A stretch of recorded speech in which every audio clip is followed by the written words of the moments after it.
Monsieur Anber. Monsieur Cassavin, what's going on, my brother? Yes, salute. I'm using the left-handed mug today. You're using the right-handed one, I see. Yeah, I'm using another one from a show Oh, that I wow, look at used that. Oh, it to is different.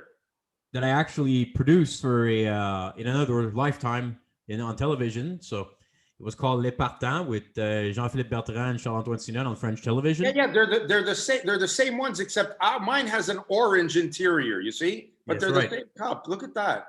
How ironic that I even found these that have the orange and black. I mean, what are the odds of that for rival? You mean they weren't custom made?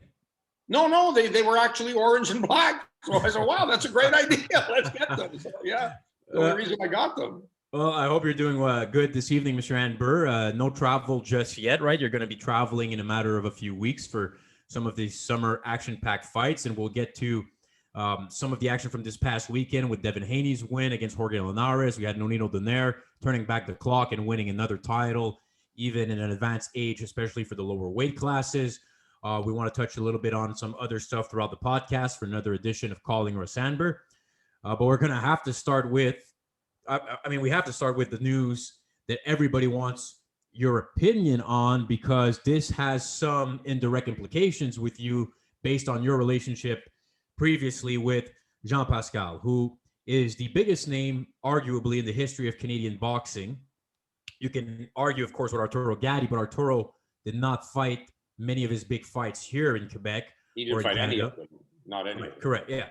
So he was mostly adopted, of course, by the New Jersey state and the Americans. And therefore, when you look at the last at least 20 years, and when you had the Lucien Bute, the Adonis Stevenson run, Jean Pascal was looked at as probably the top guy based on the caliber of opposition he's faced. He still had a WBA title, whether or not it's a legitimate one. He had a claim to a WBA title, yet as he was approaching the age of 40. But then news broke a few days ago. I don't even remember exactly when this week, but originally it broke that his fight with Badou Jack that was scheduled to happen, a rematch this Sunday on the Mayweather-Logan-Paul card in Miami, was not going to happen because he had tested positive for 3 substances from VADA, which is the Voluntary Anti-Doping Association, known for their random drug testing for the last probably 15 years or so. And then today, as we record this on a Thursday, it was also then broken by the news of our friend Dan Rayfield that Jean has also tested for EPO, which is usually associated with blood doping and cycling. So this is just crazy news because it puts so much into question a lot of what has happened throughout his career. But first and foremost, your reaction when you first found out the news last Friday evening. So it's almost been a week. I remember now that our phone started blowing up with the news that Jean Pascal had tested positive for 3 banned substances.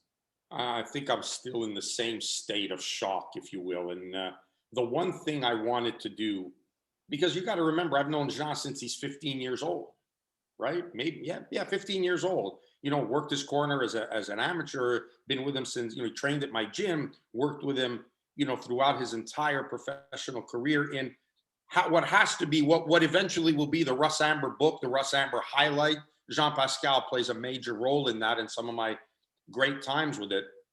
And I've always thought that, especially when people used to get on Jean's case, I always felt not only was it necessary, but I also understood Jean as a man, and I defended him. And, obviously something has gone wrong. The first thought that I had was, and I know how dangerous this can be, is this is social media. Right. Relax 1 second. Let's put this into perspective, because we've seen so many things appear on social media which end up being half-truths, or a lie surrounded around a little bit of truth, exaggeration, all this. So I needed to think that, because I needed to give the benefit of the doubt to Jean. And I'm still in a state of shock, even now with this one being released. I don't know what to say, Matthew. My feelings right now are probably the least important of anything that's going on. What Jean's feeling, what Jean's going through right now is probably the most important, and how he's going to overcome this, how he's going to overcome continuing his career, B, removing this stain from his name, if you will, that's being attached to it, whether he's 100% innocent. The jury has already rendered their verdict. You know, the boxing world has already rendered a verdict, and he's guilty by association. And that's the verdict that they're putting down. He's guilty for doing it, guilty by association. Like, there hasn't really been anything he can do. He has to rebuild that, you know, whether he's right or wrong and whatever it is, he has to somehow find a way to rebuild it. And he's hurting now. And I don't know what else to say. What else Jean has to at some point come out and say what happened, tell the truth, tell the story of what it is. I'm very, very reticent, if you will, and I don't mean to be going on about this, but I'm very reticent to suddenly attach the rest of his career to this instant. You know, I'm not sure that this is only now that this is happening. So, you know, I'm sorry. I'm not sure that what's happening now should be attached to the rest of his career. So, can you still hear me, Matt? Because I think your screen is frozen. Hello, Matt, are you still there? Matt? Yeah, I can hear you, Russ. I think a little bit of issues going on at the moment, which happens, of course, with technology. Can you hear me now? Yes, I can. I don't know how much you heard of that. Did you hear what I said? Were you able to hear me? Yeah, well, we're back to the point where you don't want it to. I think it's important for people to hear it comfortably here that you were stating about you hope it doesn't tarnish this one event, every aspect of his career, I think is what you were saying. So maybe just finish up on that point. Yeah, it's exactly what I'm saying. You know, that's the part that bothers me a lot. You know, that suddenly, you know, this one, people are going to paint his entire career with this brush. And I think that's unfair. You know, I've never seen anything remotely close during my time in my association with Jean, with Mark Ramsey. I've never seen any evidence when he was with us that there was entertaining that kind of thought at all, you know, that there was that even ever happened. So it hurts me that this has happened to him now. Is it because he's at a certain advanced age? Has somebody talked to him? Has somebody told him, oh no, you could do this? Could it be possible? And I'm sure this scenario could be possible with anybody. Just as a regular citizen goes to the doctor and the doctor says, here, take this, and he prescribes him something and you give it to them and you take it. You don't look it up. You don't know what it is. You just take it. So when your physical preparation guy says, here's your shake, here's your this, you got to take some of this, pop this. Oh, and here's your B12 shot. There's a certain amount of trust and confidence that you have that you cannot, you know, analyze and put under a microscope everything that is given to you because you trust your preparation guy. So I just don't know what he's going through, what his mind is going through, and I'm trying to imagine all possible scenarios, and it just okay. Very. Let me just address something here, because Jean did tweet out an explanation when the first news came out of the 3 banned substances last Friday, and he made a statement on the Saturday, I believe. Let me just read this here because it's about 3 or 4 series tweets for those who may not have heard his explanation. So he wrote, I am shocked and embarrassed. I would never voluntarily take illegal substances. I've always fought for a clean sport and will continue to do so. I'm one of the first modern boxers to insist on random testing, and I've passed countless tests during my 13 years at the highest level of boxing. I want to assure all my fans it's an isolated incident. I'm willing to do whatever it takes to prove it. My strength and conditioning coach was fired last night. I realized that no matter what I say, this is a stain on my name, and I'm determined to wash it out. If that means to have to come to pocket for most of advanced 365 random VADA testing available to boxers, then that's what I'll do. So that was a week ago, but there's a lot to digest with what he's just said there. But you said that you already jumped to maybe a point I was going to ask here, is that in your involvement with Mark Ramsey, because I have to ask you this, when you all throughout your career, when your involvements with Jean, you never saw, knew, heard of anything that looked not completely legitimate. No, I mean, you know, you saw vitamin pills, you know, and I remember we played around with that, you know, putting out pictures of Jean's vitamin tablets, and we're taking pictures and posting them in preparation for the Bute fight, but I mean, like, it was so openly done that we weren't worried that there could be anything wrong. Neither did Jean. Jean was happy that we're taking pictures and putting them out on the internet. And I know that there's people out there right now listening saying, yeah, fuck Pascal, yeah, you're a cheater, you're a cheating bastard, coward, they're big. Okay, now, I'm not gonna certainly do that, because I've known the guy for as long as I have. I'm just trying to create in my head the possible scenarios that could exist, whether it be with him or any other athlete who tests, positive, and the strength. Can it be that the strength and conditioning coach, or whatever physical preparation guy, or whatever we want to call him, is looking so much for great results that he would do something with an athlete without the athlete knowing, just to enhance his own self? I don't know. There's so many possible scenarios that could be, and I certainly don't want to be making excuses for Jean. And when Jean comes out and makes his statement, he'll say what he has to say. I just know that in boxing, what we've seen, and I hope I'm not going out on a limb here and saying this, and it's not about naming names or whatever, but I think it's fair to say that when you catch somebody in anything, a baseball player using a cork bat, or stealing signs to win the World Series, when you do any kind of illegal things, the time you get caught is not the only time you've done it, nor are you the only one doing it. You catch one person doesn't mean that one person represents the 100% of the people involved. It's okay.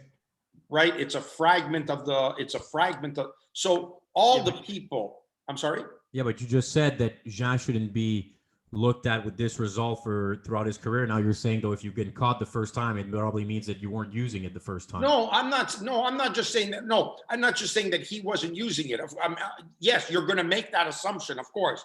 What I'm saying is, in general, with all the fighters that in recent memory have tested positive, right, and have returned back to their career, and we forget about it. It's gone. It's water under the bridge. It's Canelo is a great example, right? Huh?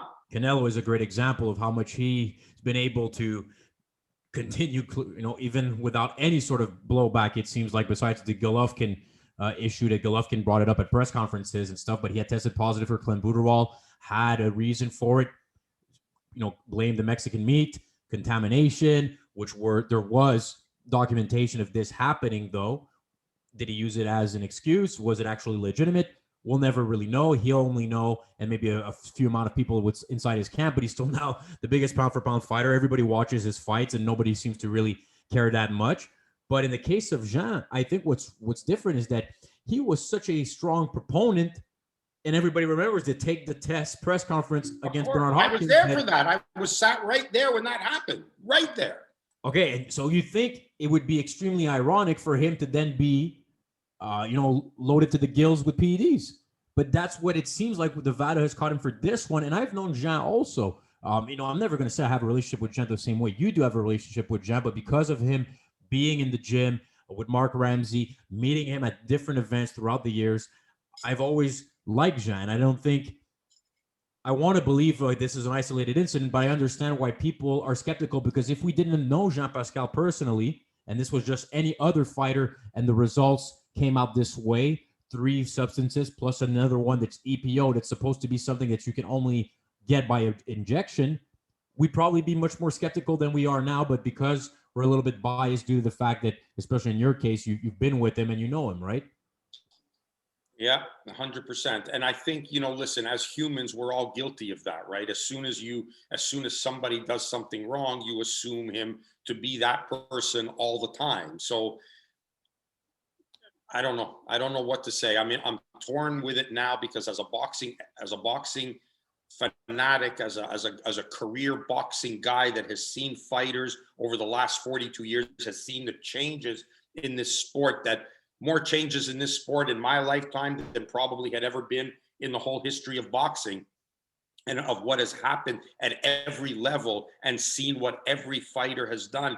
And the thought, and about a case as well as I do, where fighters have questioned, when do the commissions do the testing? And when you tell them, you ask them why, well, because, we have to be like everybody else because everybody's doing it, and that's the general consensus, that everybody's doing it. And every now and then somebody gets caught. So everybody seems to get wrapped up in that. And I hate that mentality is out there. I hate to think that so many people, when you think about the number of athletes that are caught, high profile name athletes that are caught, can you imagine all the ones that are not?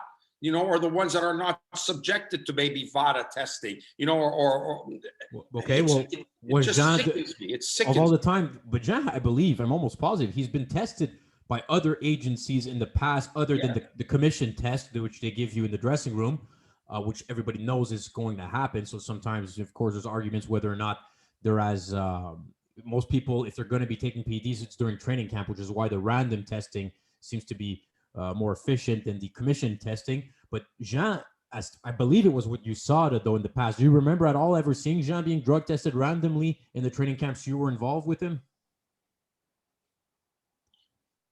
But that he was tested for the Bute one. I'm almost positive he was tested I'm for the sure Bute. He had to have been. But I mean, was I at the house when they came by? I don't know. Mark would be in a better position to answer that, but I'm sure, but you talk about the testing. Look at the irony with Dillian White and Oscar Rivas.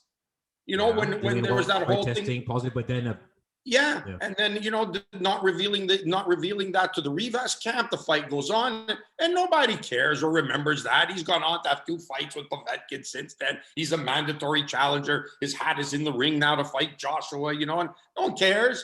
So the hypocrisy of it all in the sport just sometimes gets to me, and I don't know what to say anymore, Matt. I don't usually find myself at a loss for words, but I'm just, I don't get it. I don't understand anymore. I'm not of this time anymore. I'm not of this mentality. I'm not of this thinking. I used to think imagine this, when there was first thought of using performance enhancing drugs in boxing, the primary one that everyone was kind of concerned about was diuretics, so that guys could lose weight, so they could make their weight.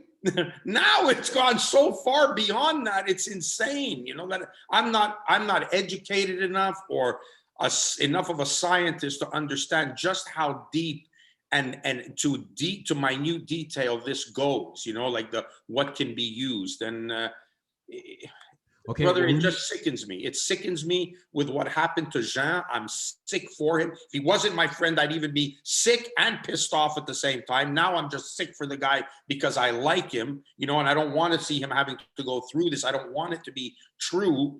I wanted it to be a fair fight with him and Badou. I love Badou. Badou's a good guy. I disqualified myself from working the corner with Badou that I'm not working against Jean. I wanted to be able to give my best to Badou, and I knew I couldn't do that with Jean in the other corner. So, I just hate that this goes on, and I hate to be part of it and have to comment on it because it sickens me. Right. I'm going to move on from the subject in a minute. Just one thing about the strength and conditioning coaches that I think could maybe be a cautionary tale for a lot of fighters and other athletes. When the primary head coach, whether it was Otis Grant or other fighters you were the primary coach for, David Lemieux, did you remember ever having a fighter that you were the head coach for also have a different strength and conditioning coach that came from outside the gym? Right. Now, isn't that something that became this phase in boxing that it wasn't around forever, that people used to have separate strength and conditioning coaches who were not part of the ring or the gym, I should say, in the first place, and came from outside interests and wanting to then, I don't recall, I think maybe about 20 years ago or so, we started to see more and more of this happen. Do you recall when you started to hearing everybody had a strength and conditioning coach, and how much maybe the fighters or the head coaches should they have more responsibility in checking with the strength and conditioning coach, or is it all on the fighter for him to check what he has to do? I think a lot of this came probably around, I want to say around the 2000 Olympics. I seem to remember something with the lead up of the amateur program that was starting to build in which they were hiring, the governing body, the national governing body who ran the national team program. Now we're starting to be very specific in hiring sports psychologists, hiring strength and conditioning coaches, or physical preparators, that would be in charge of preparing them with strength programs or weight programs or whatever, which during my time leading up, let's say, to the 88 Olympics, I don't remember the national team having that. And I'd love to be able to get some of those guys on from the past, and, whether it's Scotty Olsen or Jamie Pagendam or Howard, whatever, to say, do you remember there being a strength and conditioning guy that took care of that? I don't remember that as part of our training camp. I remember us training in the gym. It was always something boxing related, So I think later, as we got closer to the 2000s, if I remember correctly, when there was the emergence of a lot of countries starting to really come, into playing an important role, when these countries weren't even on the map a couple of Olympics earlier. They weren't even there. All of a sudden, they've hired Cuban coaches, they've hired strength and conditioning people. There's a lot of things. They started adapting from that, if you will, that former Soviet system. And now it started to become worldwide into the Western world, and all countries started, all of a sudden, fighters that never came from before were suddenly making appearances as some of the best fighters in the world. And I think that just spilt over into all the other countries, and just how specific, every national team program got. And I think that thinking and that mentality just transferred over into the pros. That's my only explanation for it. I'd love to be able to talk to somebody to give me a better breakdown, but as I remember it, that's how I remember seeing it happen. That it came from the amateur system, where you had these services available to you, and then it just transformed, and you continue to use them in the pros. And I think that's why, not just Jean, but everybody is trying to avail themselves of every advantage they could get, to believe that if you can, bench press 500 pounds, you're going to be super strong, but you're only going to weigh 126 pounds. So you're going to be stronger than everybody, even though you walk around at 150, or 160 pounds, you're going to fight as a featherweight. So all this stuff of weight loss and dehydration and water loading and all these things that are trying to gain an advantage somewhere. And then the boxing part of trying to teach a fighter to fight and learn the science of boxing and the skill set of boxing, which used to be the primary focus for all fighters. And I find it very peculiar that prior to the strength and conditioning coaches or the physical preparation guys, fighters were going 15 rounds. And often at a hellacious pace. That's right. Going 15 rounds. And now, they're some are gassing and not able to even finish 12 rounds. So you have to ask your question, why? If this is so great, if you've got the science and the vitamins and the smoothies and the weights and all that stuff, technically, if that's so important, then you should be able to do 12 rounds as if it was a 4-rounder. But it's not the case. Okay. And what about, my final point on this is, should the head coach, let's say you had trained Otis Grant, and Otis comes to you and says, Russ, I want to bring in a strength and conditioning coach from outside the gym. He's going to give me the right supplements to take. He's going to take my training to the next level. How much would you have felt that you were responsible to check with the strength and conditioning coach in case he was to cause a positive test, and then you're associated with that fighter as the head coach? I don't know. I've worked with a few strength and conditioning coaches that I have felt very comfortable, and they're very honorable, good people, that I liked, that I enjoyed working with, and I trusted. And then I've seen others that, I did not have that same feeling, did not have that same vibe. You're not going to want to name names, right? I have to ask, but you'd rather keep the names. The reason I don't want to name names is because I don't want to leave out somebody that I thought was very good and accidentally leave them out, and that suddenly gets translated into, you put him into the other group because you didn't name him. So I've worked with guys in the US and in Canada and in the UK who I have felt very, very comfortable with, and they're honorable people, and they feel the same way about boxing as I do. They understand what boxing is, but they do their job of the strength and conditioning, if you will, in an honorable way, you know? And then there's others that I've seen and I don't trust. I don't trust. I see them work. I see what they're doing. I see the things that they do, and they think that they're more important than what the boxing trainer is, and they're going to get the guy ready. They're responsible for getting him ready. When they don't realize that, no, the 8 rounds of sparring he did in the gym the other day, and the 6 rounds on the bag and 3 rounds on the mitts, that's what got him ready. You know, stop thinking it's just you because you made him flip a tire, you know? Do you think it's necessary in this day and age, though, to have a strength and conditioning coach to be a professional fighter at an elite level? I don't know. I don't want to sound ignorant and say, nah, you don't need it, because the most famous saying of all, as accurate as it might be, you know, and I'll ask you the question, to name Marvin Hagler's strength and conditioning coach, or to name Carlos Monzon's strength and conditioning coach, or to name Sugar Ray Robinson's strength and conditioning coach, and you wouldn't have an answer, right? Obviously, there would be nobody. So I'd like to say, no, you don't need it, but I do believe in technology, and I do believe in science, and I do believe in evolution.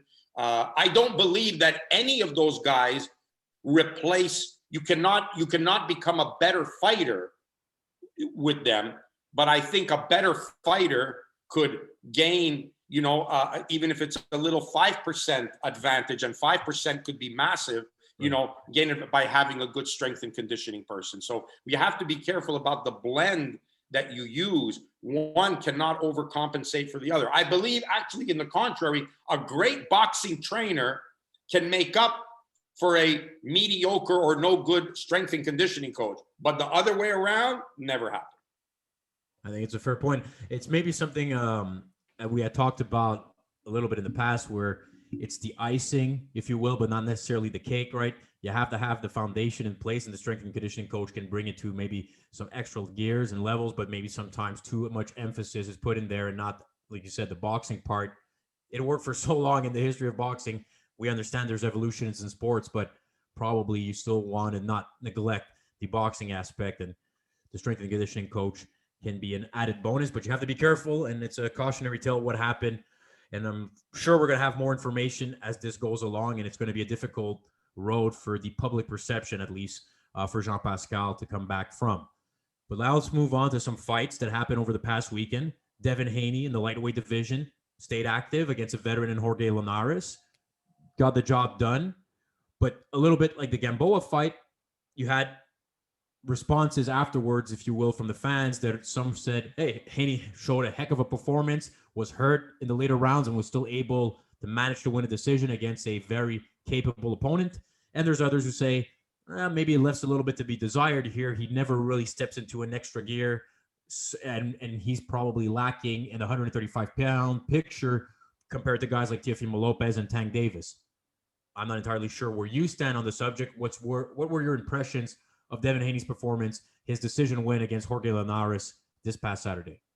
You know, Matt, again, I know I'm trying to take not the diplomatic approach, but the sane, rational boxing guy approach to the answer here. Mm-hmm. By this, I mean, if Devin Haney had this fight with Linares as a rising prospect, undefeated, young, stepping up in class, no title, no nothing, just a rising prospect like what he is, we'd have looked at that and said, the kid stepped up, he got hurt, composed himself, hung on to win a decision. It's a learning experience for him. Good to go. You know, you suddenly, the grade that you give him on the report card is a better one, because the context in which you put him into the ring is in a different context. The way he went into the ring was for an enormous amount of money, which I heard was somewhere around $3 million. Whether that's right or not, you always hear things, but I don't know. So went in as the WBC lightweight champion, which, as much as I try to wrap my head around that. I personally was in the corner of Vasily Lomachenko when he with the won. WBC title thing. But this is a big difference because you gave a title to a guy. That now changes, and the fighter accepts the title. You give that to him. Now you're not that prospect anymore. So when you ask me, what do you think about the performance?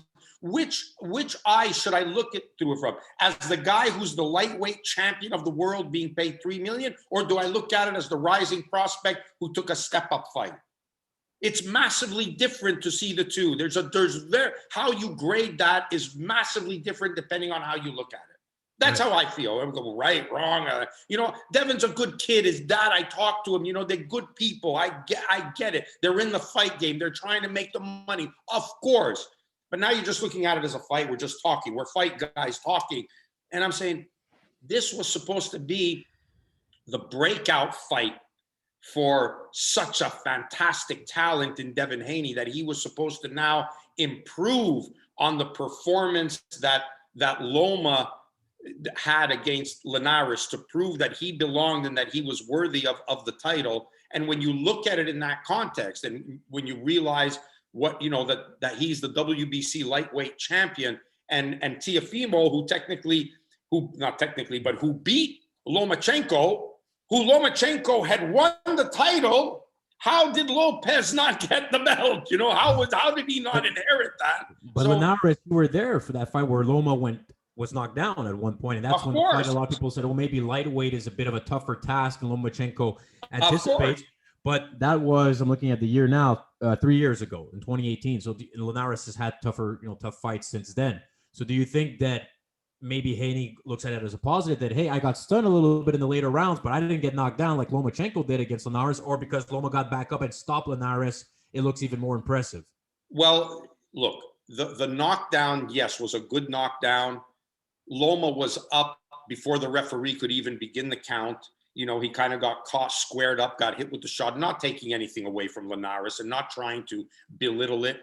Knocking down Lomachenko, even in a half trip, is a major accomplishment. Okay, right. You got it. But I look at it the other way, saying that Haney got stunned in the round that Loma knocked out Linares. That's right. There's two ways to look at that, right? But I think that Eddie Hearn, everybody, I think in the last two fights was looking for that star power of Devin Haney's to come out, that explosiveness, that thing that made him the prospect that promoters wanted to sign. And right now, if you weighed up both performances, I would say that the Garcia performance against Luke Campbell might have been more of the step up and pass with flying colors, more so than the Haney one. Haney boxed beautifully, like his skill, his style, boom, he had the jab going, he controlled the fight all the way through. When he started getting a little tired and Linares started fighting with a little bit more desperation and started letting his hands go, the fight turned a little bit. You could see it kind of like trying to hold the jelly through your fingers, but it's starting to slip through a little bit, right? You had it nice early, but now, it's starting to slip through a little bit. Whereas, Garcia did something that was star power, and that was getting your head nearly ripped off its shoulder, literally out, to come back and score a KO win in exciting, magnificent fashion. That's what breakout star power is. And he delivered. You got to give it to the kid. He delivered, so. Yeah, and it's funny that you bring up Ryan Garcia, because this is what I'm trying to find with Devin Haney and his comments, because Ryan Garcia was supposed to be involved in the mix this summer, right? Like, he was going to be clinging to the momentum from the Luke Campbell fight, and he went away, Ryan Garcia, a few weeks ago, citing he needed time for himself for mental health reasons. Fair enough, right? Nobody is going to make a statement about that. In the meantime, Tank Davis has a fight coming up this month against, I believe it's Barrios at the end of the month. Then you have Teofimo Lopez, a mandatory defense against Cambosis. So we were hoping to see these 135-pound top up-and-coming they're not only prospects anymore, but they're emerging stars of the sport to kind of take the baton away from the other veterans. And we're stuck maybe in a position now we're not entirely sure if we're going to see those fights happen. But Ryan Garcia tweeted during the Devin Haney fight that he would check him, he would knock him out, meaning that he would knock out Devin Haney. And it was one of the first comments Ryan Garcia had made publicly since he decided to take some time off from the sport. So Devin Haney responded with, Ryan Garcia is the true definition of a coward. A few weeks ago, he wanted sympathy. This week, he's talking shit about me. It's funny how he came out after Javier Fortuna, the fighter that Ryan Garcia was supposed to face, found another opponent. So he also, Devin Haney mentions that Luke Campbell dropped you. What would have Linares done to you, if I could say that this evening? Well, look, my comment to that is that hopefully, if Ryan Garcia does come back, let's make these fights happen. Let's see Haney against Garcia. Let's see Tank Davis in the mix. Let's see Teofimo Lopez, unless Lopez goes to 140 and fights Josh Taylor. But if not, let's get this going. No, I mean, isn't it a little bit depressing that we see always battles on Twitter nowadays more so than actual fights in the ring? I was just about to say the disease in our sport right now is social media. The fact that you can publicly humiliate somebody or take a shot at somebody through your telephone, through your phone, and send it out for the world to see, and with no substance or repercussions to what you say, and no one holds you accountable to making the fight happen. I think that's a disease in boxing now. I think it's hurtful to boxing. I think it makes it look like a freak sideshow that people don't take seriously, like almost like wrestling, they do all the clowning around. This is what people take it as. This is the week to talk about that, right? There's a big circus going on Sunday night in Miami. I don't know if I want to get to that in a second here, but okay. So, so I hate that. But I don't know what to answer. That all of that is because of the business and politics and television rights. Television rights now are the problem, of who gets to fight who. It used to be that promoters. It can't just be television rights, though, Russ. It's a cop out sometimes. Because look, Fury and Wilder made it happen the second time around, I should say. And, sure. And there's other instances where it can happen. Eddie Hearn's been very adamant that he'll make it happen if it means a big fight. Look, it's definitely an obstacle, but yes, and use it as a crutch sometimes. Hold on. Would you say that there are more failure to put on the good fight as a result of television issues than there are where television issues come together and they make a fight happen? Oh yeah, definitely the first option. But what I'm saying is that I'm not sure it's entirely just on the networks. I think, of course, nothing is entirely. I get it. Nothing is entirely. I'm just trying to set the stage that, there's all these issues. That was just one of them. And all this stuff that we see, who's fighting who, why do you have a division so full of talent and they're not fighting each other? Roberto Duran fought Esteban de Jesus 3 times in the lightweight division, 3 times. I don't understand, how are you guys not fighting each other? We have it and it's not happening. You have these guys, everyone wants their belt. Everyone wants to ride their own little rail of saying, I'm the champion with no shame, and no one holds them accountable for what they say or what they do when it's bad. It can't be good for the sport, but it's good for their pocketbook. They sell tickets. They trash talk on Twitter and Instagram and everything. People, oh yeah, did you hear what he said? I don't know if you saw recently the exchange between De La Hoya and Canelo. They're not going to fight each other, but the hate that goes on between the two that you see, this provides entertainment for everybody. This provides entertainment for them, and they treat it as entertainment. And what happens with that is you don't get treated as a respect for you as a fighter as much as you get treated as somebody who said something off the cuff, off the top of your head, said something crazy, and people say, did you hear what he said? They don't always say, hey, you see how great he is as a fighter. We forget that sometimes. Yeah, no, you're 100% right. Look, we're actually even doing a little bit, longer, of course, surprise, than anticipated. So there's a few little subjects I want to finish on. And I want to get to Nonito Donaire's big win on a separate card over the weekend. Claims the title at 118 pounds. He had lost to the monster Inoue, but still looked good. Wasn't knocked out. And I think really with that performance, to me, Donaire solidifies himself as a Hall of Famer. You have a vote actually for the Canastota International Boxing Hall of Fame. Do you think Donaire is a lock? And your thoughts on his performance Saturday? Has to be a Hall of Famer. You know, I mean, this is a consistent winner who's fought the best they put in front of him. And when you look back now, and this is the mistake that sometimes people make. Oh, he got knocked out by Inoue. But you know what? He put up a better fight than anybody has against Inoue. Instead of looking at it as being, oh, he must be done. Yo, this guy just fought. No, he didn't even get knocked out. He lost a decision, is what I was saying. That's right. Lost the decision. Wow. You know, he lost to it. You know, there's two ways you look at it. Oh, he lost to Inoue. Or, yo, he went the distance with this guy and did great. Inoue must be really great to be able to have beaten him. And he must be great to have taken the guy the distance, you know. So it depends how you look at it. And sometimes that's what an untrained eye doesn't see in a fighter, doesn't appreciate the quality, doesn't appreciate the subtlety.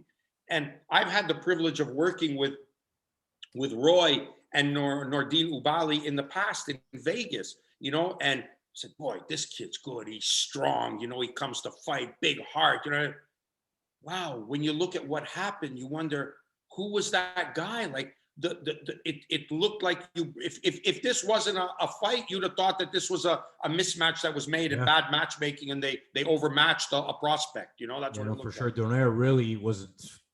You could see the experience level in that fight really mattered, right? Ubali did not, of course, have the pedigree of fights that Donaire had at his career, and at 38 years old, Donaire still looked amazing with that experience. And all credit to him. And he's somebody who's faced the best throughout his career at the different weights, whether it's flyweight, 115, 118, even when he went up a little bit more. And he, at one point, coincidentally, when we're talking about VADA in this program, he was enrolled with VADA randomly, even without fights being scheduled, for 365-day testing for random at one point, and kind of setting the stage and showing the good ways of wanting to be in a clean sport. So even though people now are very skeptical when it comes to most competitive sports, they think everybody's on something, there's still fighters like Donaire who really put their money where their mouth is and try to do something to clean it up. And if you've ever had a chance to talk to Nonito, you would be hard pressed to find somebody classier, intelligent, respectful, never says a bad word about anybody. The guy is the epitome of class and championship caliber man. Never mind boxer, man. You know, this is a special breed, and I've got all the time in the world for Nonito Donaire. I think he's absolutely wonderful, and he deserves to sit in Canastota one day, no doubt about it. There you go. And Donaire was a big underdog this past weekend. So if you did place a wager on bet99.com, Mr. Anber? If you placed a wager with on the underdog, right? And you bet using the code BOXING99, they'd have doubled your bet. They would double your winnings up to $600. Yeah, that's actually a very good off the cuff read you did there, Russ. But I'll go with the official read, which is bet99.com, Canada's newest online sportsbook and casino. Be sure to check out the player props, their bet builder, their risk-free live bet bonuses, Russ. And you were talking about the code BOXING99. That's what you get. You get a sports welcome offer. It's a deposit match of 100% up to $600. So hopefully you made some money with Donaire over the past weekend. And some would have liked to have make money on the circus that's going on Sunday in Miami.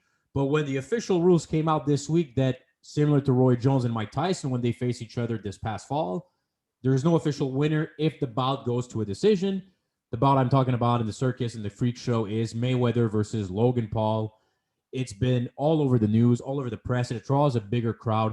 I really want to keep this brief. I'm not very interested in it. That being said, if you are, it's going to be 10-ounce gloves now instead of 12, and knockouts are allowed, meaning that if the referee feels that one of the fighters is having a major advantage over the other, he can intervene and stop it. It doesn't go on anybody's official record. So, Russ, let me ask you this. Is there any scenario do you think this could help boxing, or is this something that's just a completely different spectacle that should not be considered to be part of the sport, even though some will argue it's drawing eyeballs more than any other fight could? drawing eyeballs and drawing boxing fans is two different things. That's what I believe, but I'm hearing arguments all the time of you should be lucky, boxing finally getting attention. Nobody cares about the real fights anymore. This is what we want to see. We want to see Logan Mayweather. When you hear that, that's when you realize that it's not boxing fans. It's event fans. It's freak show fans. It's side circus fans. It's WWE fans who want to see actual fights. Yeah, it's look. I think the thing that has hurt, if anything, is the cancellation of the Jean Pascal Badou Jack fight. Right. We got to find out who Badou's opponent is now, but it's definitely a. Well, it's not going to be. It's not going to be a world title fight. It would have been a WBA, for whatever it's worth, a WBA world light heavyweight title, which Badou would have added to his impressive resume. It would have, if he had won. I think that fight would have had all boxing fans watching at least that 100%. Portion of the event. No, there's no doubt. There's no doubt. Every promoter, every manager, every trainer in boxing would have had an interest in watching Badou and Jean Pascal. There was absolutely no doubt in my mind. That gave the show credibility. That gone now. There's Jared Hurd on the card, Jared Hurd on the card, who's coming up at 160 pounds. He says he wants to compete at 154 again. We haven't seen Jared Hurd in a little while. He's fighting Luis Arias on the card. And Badou's not going to be fighting a fighter, an undefeated, unknown fighter, though, untested, Derwin Kalina. But yeah, like to your point, that would have been the boxing credibility of it. If not, it's Mayweather against Logan Paul, and people are skeptical that something is not even fixed when it comes to is Mayweather going to bet on himself to maybe go a few more rounds, even if some places are not allowing bets now because it's an exhibition. Like, I don't know what to expect, but continue your point to the entire card. Like, this is more of an event than it is a boxing show. Yeah, and treat it as such. Treat it as such, because let's get something straight. Even if Logan Paul had an extensive amateur career, the ability to go 8 rounds in your second pro fight means you had to have been one of the top flight best amateurs out there to be able to take on that pressure, especially against somebody who's as good and as talented as Floyd Mayweather. Because that's a different Look at McGregor. McGregor was a pro MMA fighter, not a boxer. And look how much after the 4 or 5 rounds in his fight against Mayweather, in a legitimate fight, not an exhibition, officially, even though some would argue, the pace was something he couldn't keep up with. No, it's exhausting, but people don't realize just how hard it is. And it's not because you're not in shape. Like, you could do the same tests as a seasoned fighter and do as good in endurance, whether it be running or bicycling, or you would do the same. But fighting, how to fight over 3 minutes of a round, that's what, and control the nerves and the stress that you're under. It's not just about your physical conditioning. There's an art to learning that. And that's why sometimes you can see fighters that haven't fought in 5 years. They come back to train 3 weeks after they're in the gym, they're sparring 10 rounds. Why? Because they know how to do 10 rounds. They understand it. John Scully will tell you to this day, he can still spar 6 rounds, no problem, because he knows how to do it. 8 rounds, no problem, because he knows how to do it. So that's the thing that, look, it's, the other guy's going to be bigger. Yeah, can you answer that argument that because he's going to have possibly 30, 40, whatever, 30 pounds to 40 pounds on Floyd, that means for sure if he lands one punch, the difference between weight mattering between 2 fighters at the same level and then weight discrepancies between in Hall of Fame, one of the best of all time, versus a complete amateur. Not even novice. Novice. Can you explain that why the weight doesn't really matter at that stage? It doesn't. It doesn't matter at all. Like you said, it only matters when you have somebody really good in front of you that has the potential to really hit you back. If anything, the size is going to be a disadvantage for Logan Paul because Mayweather's going to see everything. Now, if this was a wrestling match where they can pick each other up and grab each other and there have to be physical contact of holding and grabbing and throwing of the two, Oh, size could be a difference then. You know, you're moving around a big guy, you know, like for any layman out there that wants to test their endurance, see the difference of doing 6 rounds on an 80-pound bag or doing 6 rounds on a 150-pound bag. There's a big difference in the exertion you can put out and how much you can move that bag, you know, it's a big difference. But you have to hit that guy. Mayweather, I think, is banking on the fact that, yes, if it becomes physical and throwing me around, you know, I'm outsized, but when it comes to seeing the punches and what's coming at you, he's liable to make Logan Paul miss so much that there's a possibility that Logan could fall just from exhaustion, just be so tired of throwing punches, you know, and realizing you're not hitting the target, or you think you're going to hit it and you don't. And then when you do it, you get hit. And when you do it, you get hit. Oh, the first one didn't hurt. The second one didn't hurt. Third one, well, that stung a little bit more. The fourth one, that started. Now it's getting crazy. You keep missing by an even wider margin, and the punches that are coming back are hurting even more from this supposedly smaller guy, but he's catching you flush. You know, bro, this is boxing. It's serious. The thing that I don't like, Matt, I'll tell you what I don't like. Try to keep it not too long there, Russ. We're running out of time.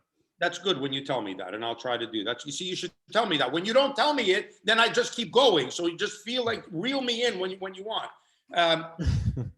When I was with Roy fight and they did the Tyson exhibition, everybody, in my opinion, you accept that for what it is because it was 2 legends coming back on the ring, you know, and doing their thing at the best they could at the age that they're at, you know, doing it. And you saw 2 legends just to give people an opportunity to say, we remember you, we care, we remember the thrills you brought us in your prime. That's fine. I understand an exhibition from that point. It would be if, you know, had Ali and Fraser ended up being, you know, great friends, wouldn't it have been great to see them do a little sparring session, you know, later on in their life, you know, and come back and do that if Ali hadn't been affected, you know, and they do that again just for a chance for the people to applaud them for what they did, of how great they were. I get that. I don't get how there's generated money, how there's generated revenue, how it's pay-per-view to see Mayweather, who we know is still great. Mayweather could probably still beat a ton of real pro fighters now. Real now. If he trained, he could probably beat guys. The reason he doesn't is because he's been injured. He's suffered injuries. There's problems. You know, he doesn't feel 100%, but he could beat legitimate guys now. And how are you saying we're going to fight a guy who never fought an amateur fight, who's 0-1 as a pro, whose only loss was to another YouTuber? You know, like, I don't understand. How are you generating revenue under this? If you came to me in the office and said, I got a great idea, why don't we put this guy in the ring with Floyd? I said, well, you crazy? Get this guy out of here. Give him the drug test. Give you the drug test. You know, it's insane. So I don't know. I don't know what to think anymore, Matt. I just don't know what to think anymore. All right. Well, I leave it at that. I don't have anything much to add, but people were going to tune in for whatever reason, and it's going to draw interest. And Showtime, who's used to doing boxing event and did a boxing event this past weekend, is also now looking to do events that involve Jake Paul and Logan Paul. So they're trying to capture this multimedia, these different social media platforms that bring it into the mainstream in a sense. We'll see how it goes down. Hopefully Floyd takes care of business and doesn't carry Logan Paul and ends it the way he could, which I think he decides when the fight ends. I think it's really up to Floyd, depending on how he feels Sunday. I feel that whatever he decides to do, it can't end up positive for him. You know, like if he blasts him out in ridiculously easy fashion, it almost destroys this value of him as a YouTuber. Even the YouTubers will give up hope if he gets humiliated out there. If he gets carried, you know, if Mayweather carries him, this guy's like, oh my God, we all got sucked in by this fake job, you know, like this is crazy. He carried him. The guy could barely stand. Mayweather was holding him up under the armpit so he wouldn't fall down, you know, like none of this is going to be good. I just can't see the scenario. No, I think if Floyd blasts Logan Paul in the first round, a lot of people will say, thankfully, sanity has prevailed, and then Jake Paul's still around, and Jake can possibly then come to his brother's vengeance at some point down the road. I think that's the only way there's any positive for this. But enough about Mayweather or Logan Paul. It's already too much time on this podcast talking about it. So I want to end on a sad note in a sense, but to share, I should say, our memories of, it's 5 years to the day that the passing of Muhammad Ali, who, for my money, was not only one of the greatest fighters of all time, but probably the greatest human being to have ever lived since, of course, the 20th century. Let's put it that way in a sense. But the impact he had historically throughout the world, which is not just boxing, but transcend so many different levels. And this was all, of course, way before the internet and social media. So you could just imagine how bigger he could have been. But I'm wearing a shirt in his honor with Malcolm X. There's Muhammad Ali in the background. You have Muhammad Ali in the background as well. What would you say, Russ, because I remember when I received the alert via Twitter that Muhammad Ali had passed officially on June 3rd, 2016, it still hit me. It still stung, even though we knew that he was in bad health for quite some time. It just felt like, woof, like a greatness left this earth, and we don't see that much anymore. So I would just like to know what your thoughts, if you have any, on the, when we get to this date, the anniversary of Muhammad Ali's passing. Matt, that's pretty damn good. It's pretty hard to follow up on what you just said because I'm trying to think in my head. I'm going through. Well, there's a quote, right, that we had talked a little bit about it. You told me about in the past. Yeah, I'll get to that in a second. But you just said something that had me reflecting, and I'm trying to say, can I find a counter argument to that about being the greatest human that the 20th century had? Now, there's a lot of great things and a lot of great accomplishments that people did. I don't know anybody there were great people in, say, a country or in a certain area of the world that could have rivaled Ali's popularity. There are people who the entire world might have known, but definitely not for good reason. Like they recognized, but was not a good guy. But was there somebody in the 20th century and past who has touched so many people around the world outside of boxing, not just right. boxing, but outside of boxing? Has his impact been more powerful than what Ali did? And I can't think of anybody right now. If anybody, and I'm not trying to make contests, but if anybody can find me somebody who did more.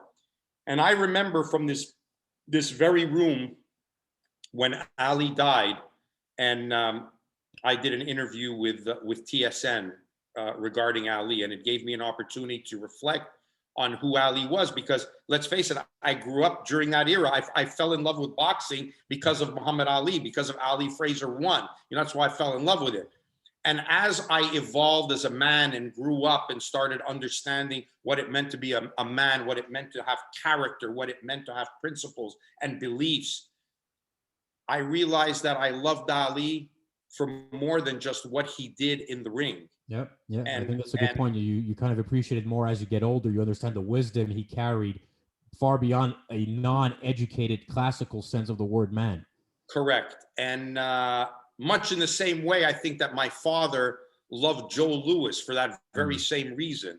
But because much less outspoken Joe Louis, though. Yes, but at a time when black and white relations are at terrible in America, he becomes the first champion since the first black champion since Jack Johnson. No black fighter was even allowed to fight for the title, and he had to carry the weight not only of African Americans throughout a turbulent time in American history, but then with the Second World War, he carried the weight of all America on his shoulders. This was just beyond fighting, and the way he conducted himself, was, like Jimmy Cannon said, was, a credit to his race, the human race, right? But when Ali, at such a young age, and you have to, again, put this into context of his age, he might have been 24, 25 years old when he said this.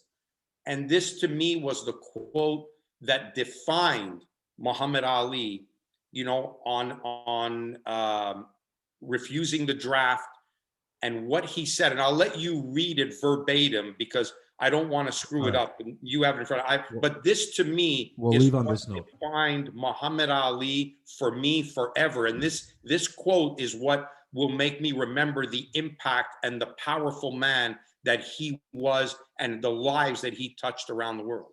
Okay, so I'll read the quote, which is, whatever the punishment, whatever the persecution is for standing up for my beliefs, even if it means facing machine gun fire that day, I'll face it before denouncing Elijah Muhammad and the religion of Islam.